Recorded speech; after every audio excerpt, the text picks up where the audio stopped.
Hello বন্ধুরা, তো তোমাদের সামনে নিয়ে চলে আসলাম ছোট্ট একটা নিউ ব্লগ। তো দেখে বলো কেমন হয়েছে, ভালো লাগলে লাইক কমেন্ট শেয়ার করে দিও আর পেজটাকে ফলো করে দিও বন্ধুরা। তো দেখতে থাকো ভিডিওটা। হ্যালো বন্ধুরা, শুভ সন্ধ্যা।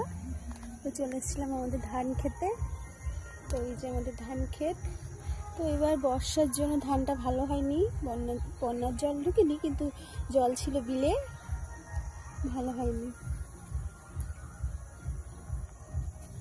যারা চাষ করে তারাই বুঝতে পারে যে ফসল নষ্ট হয়ে গেলে কতটা কষ্ট হয়।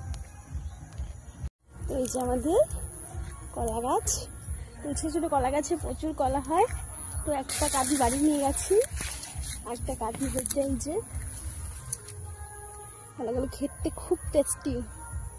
দেখে না কত সুন্দর, সার জল আছে, সার ছাড়া ভিটামিন যুক্ত কলা। এই যে আমাদের বটবটিও আছে, খেতে চাষ করা হয়েছে।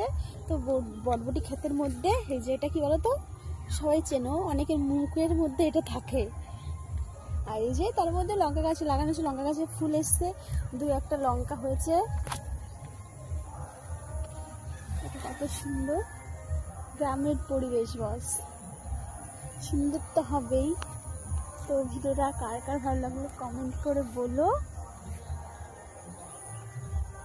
এই যে আমাদের বাড়ির এটা ম্যাক্স, তো এটাকে তো সবাই চেনো, বলো তো কি, এটা কত বড় একটা ঝুপি হচ্ছে। এটা হলো আখ, তো প্রচুর মিষ্টি এই আখগুলো। এই যে তিনটে বড় বড় হয়েছে আর সব ছোট ছোট গাছ। এই যে এগুলো খেতে খুব মিষ্টি। তো দেখে বলো আমাদের খেতে কত কত জিনিস, তো কার কোনটা লাগবে কমেন্ট করে বলো। টাটা বন্ধুরা, আজকের মতন এখানেই শেষ। তো দেখা হচ্ছে পরে অন্য ভিডিওতে। টাটা বাই বাই, সবাই ভালো থেকো, সুস্থ থেকো। আর ভিডিওটা কেমন লাগলো কমেন্ট করে বলো, আর ভালো লাগলে পেজটাকে ফলো করে দিও।